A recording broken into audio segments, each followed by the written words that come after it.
तहरीक इंसाफ के पास बल्ला रहेगा या नहीं। सुप्रीम कोर्ट ने पेशावर हाई कोर्ट के फैसले के खिलाफ इलेक्शन कमीशन की दरख्वास्त पर समाअत कुछ देर बाद। गुज़श्ता रोज इलेक्शन कमीशन के वकील मखदूम अली खान ने पीटीआई इंट्रा पार्टी इंतखाबात पर सवालात उठाए। पीटीआई पार्टी इलेक्शन के खिलाफ 14 शिकायत मिली। दरख्वास्तें देने वाले तहरीक इंसाफ के लोग थे। वकील election commission Akbar S Babar founder member PTI हैं। वो पार्टी में मुख्तलिफ ओहदों पर तैनात रहे। वकील अकबर एस बाबर, क्या आपने अकबर एस बाबर को पार्टी से निकाल दिया? अकबर एस बाबर के रुकन न होने के दस्तावेज दिखा दें। चीफ जस्टिस का हामिद अली खान से इस्तफसार, बानी रुकन तो मेरे हिसाब से खत्म नहीं हो सकता, अगर निकाला है तो लेटर दिखा दें। जस्टिस मोहम्मद अली मजहर, क्या पीटीआई के इंतखाबात बिला मुकाबला हुए थे? सियासत में तो मुकाबले होते हैं, लोग टिकट के लिए लड़ाइयाँ करते हैं, सबका बिला मुकाबला मुंतखब होना अजीब इत्तफाक नहीं। चीफ जस्टिस पाकिस्तान के रिमार्क्स।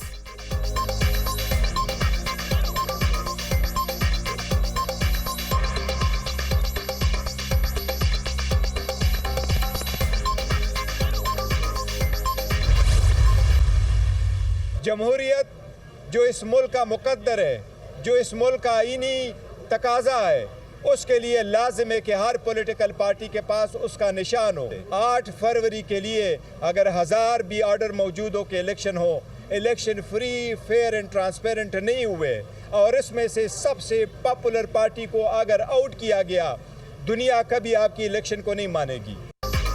उम्मीद है सुप्रीम कोर्ट बल्ले के निशान को बहाल रखेगी। 175 सियासी जमातों में से किसी ने इंट्रा पार्टी इंतखाबात नहीं कराए। हमने बदतरीन हालात में बेहतरीन पार्टी इलेक्शन कराए। इलेक्शन कमीशन हमें मुख्तलिफ ऐनक से देख रहा है। जमहूरियत का तकाजा है कि हर सियासी जमात को निशान अलॉट किया जाए। पीटीआई को बल्ले का निशान न मिला तो दुनिया इस इलेक्शन को शफाफ तस्लीम नहीं करेगी। चेयरमैन पीटीआई बैरिस्टर गोहर की मीडिया टॉक।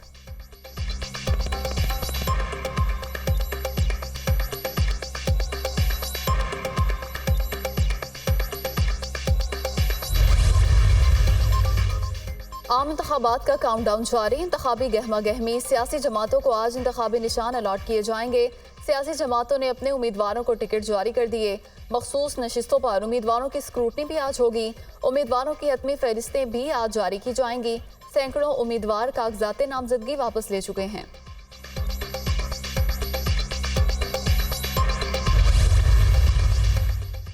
आम इंतखाबात के लिए नून लीग की पेशकदमी। बेशतर हल्के फाइनल कर लिए। नवाज शरीफ N15 मानसेहरा और N130 लाहौर से इलेक्शन लड़ेंगे। नून लीग के सदर शहबाज शरीफ कराची के हल्का N1 242 से दस्तबरदार। कागजात वापस ले लिए। शहबाज शरीफ N132 और N123 से इलेक्शन लड़ेंगे। PP 158 और PP 164 लाहौर से भी उम्मीदवार होंगे। मरीम नवाज N119 और PP 159 से इंतखाबात में हिस्सा लेंगी। N118 और PP 147 से हमजा शहबाज सियासी मैदान में उतरेंगे।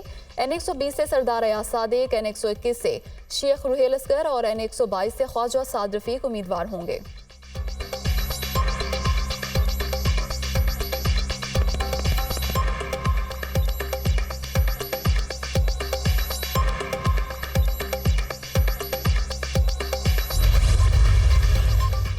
मुल्क भर में तहरीक इंसाफ के उम्मीदवारों का ऐलान। N10 पेशावर से गोहर अली खान पीटीआई के उम्मीदवार होंगे। N122 से लतीफ खोसा, N128 से सलमान अकरम राजा को टिकट जारी।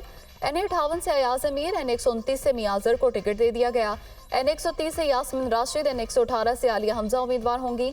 N126 से मलिक करामत खोखर और N127 से जहीर अब्बास खोखर पीटीआई उम्मीदवार नामजद।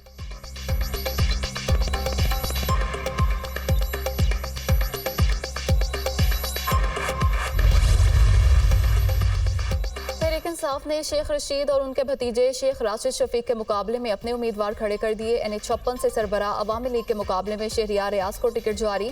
N57 पर पीटीआई के सिमाबिया ताहिर राशिद शफीक का मुकाबला करेंगी।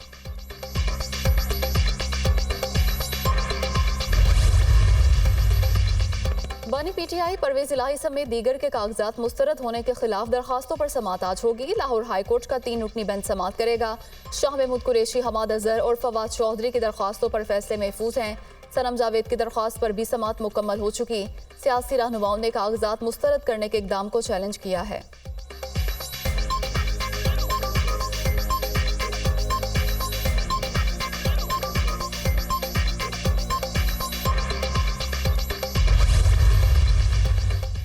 बानी पीटीआई और बुशरा बीबी के खिलाफ तोशाखाना रेफरेंस की समाअत आज होगी। जज मोहम्मद बशीर अडियाला जेल में समाअत करेंगे।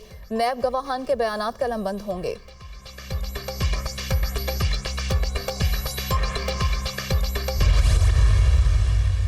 मॉडल टाउन का वाक़या है, उस इशू पे भी मुझे ना सिर्फ ब्रीफ़ किया गया, मुझे दिखाया गया जहाँ यहाँ आज तक इन्होंने वो सारे एरियाज़ जहाँ से उन्होंने हमला किया था, अभी तक उनके मार्क्स हैं अपने। मैं समझता हूँ कि ये जो डिमांड है या ये जो ख्वाहिश है कि एक पार्शल इन्वेस्टिगेशन किया जाए। सानिया, मॉडल टाउन के किरदारों को सजा मिलनी चाहिए। मॉडल टाउन में गोलियों के निशानात आज भी मौजूद हैं। नफरत और तकसीम की सियासत का खात्मा चाहते हैं। मियाँ साहब वज़ीर आज़म बनते हैं तो उनका मकसद होगा अपने मुखालफिन से बदला लें। बानी पीटीआई इक़्तिदार में आए तो वो अपने मुखालफिन के साथ क्या करेंगे वो आपको पता है। हम पूरी दुनिया के सामने पाकिस्तान का पुरअमन चेहरा उजागर करना चाहते हैं। अवाम को सोलर के जरिए मुफ्त बिजली की फराहमी मुमकिन बनाएंगे। बिलावल भुट्टो जरदारी की लाहौर में इदारा मिनहाजुल कुरान के दौरे के मौके पर गुफ्तगू। बाद में बिलावल भुट्टो की एतजाज़ एहसन के रिहाइश का आमद। एतजाज़ एहसन की अहलिया बुशरा एतजाज़ की बहन के इंतकाल पर इजहार ताज़ियत।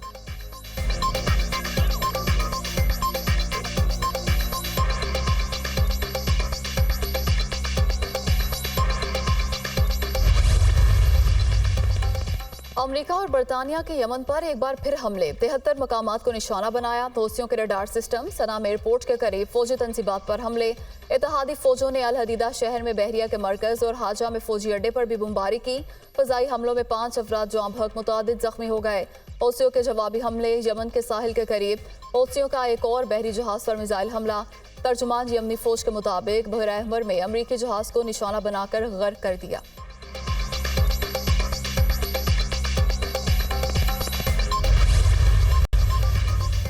इत्तेहादी फोर्सेस ने सिर्फ फौजी ठिकानों पर हमले किए। अमेरिकी सदर जो बाइडन कहते हैं हौसियों पर किए गए हमलों में एक भी शहरी हलाक नहीं हुआ। बहर अहमर में हौसियों ने जारहाना रवैया न छोड़ा तो मजीद हमले किए जाएंगे। जो बाइडन ने किसकी इजाजत से यमन पर हमले किए? डेमोक्रेट और रिपब्लिकन रहनुमाओं की अमेरिकी सदर पर कड़ी तनकीद। जो बाइडन ने हौसियों पर हमलों के लिए कांग्रेस से मंजूरी नहीं ली। डेमोक्रेट और रिपब्लिकन रहनुमाओं का मौक़िफ़।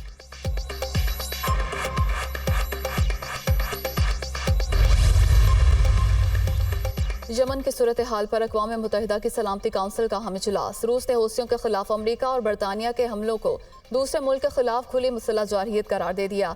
अक़वाम मुत्तहिदा में रूस के मुस्तकिल मंदूब ने अपने खिताब में कहा कि तमाम रियासतों ने यमन पर बड़े पैमाने पर हमला किया। ये मुल्क के अंदर किसी गिरोह पर हमले की बात नहीं बल्कि पूरे मुल्क पर हमला है। जंगी जहाज और आबदोजें भी इस्तेमाल की गईं।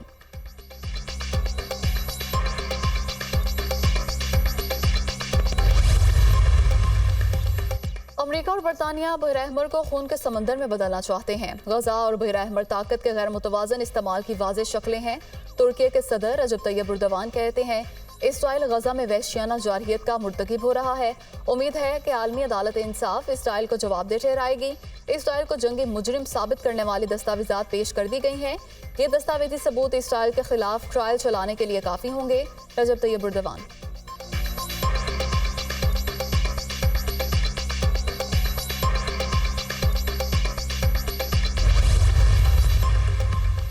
बहर अहमर में कशीदगी तशवीशनाक सूरत हाल इख्तियार कर गई। हमास ने अमेरिका को खित्ते की सलामती खतरे में डालने का जिम्मेदार करार दे दिया। अमेरिका का यमन पर हमला संगीन जुर्म है। अमेरिका और बरतानिया से उन्हीं कब्जे को बचाने और इसराइली जुराइम पर पर्दा डालने के लिए आए हैं। हमास का रद्द-ए-अमल।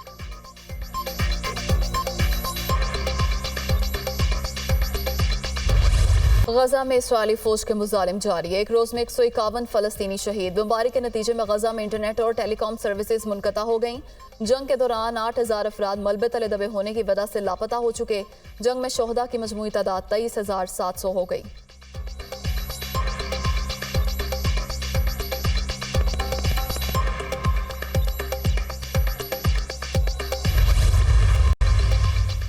पंजाब, सिंध और खैबर पख्तूनख्वा में धुंध अंधाधुंध। हद निगाह कम होने पर मोटरवे मुख्तलिफ मकामात से ट्रैफिक के लिए बंद। M3 पर फैजपुर से दरखाना तक ट्रैफिक का दाखिला ममनू। M4 मुल्तान से फैसलाबाद तक बंद कर दी गई। M5 पर शेरशाह से ज़ाहिर पीर तक गाड़ियों का दाखिला रोक दिया गया।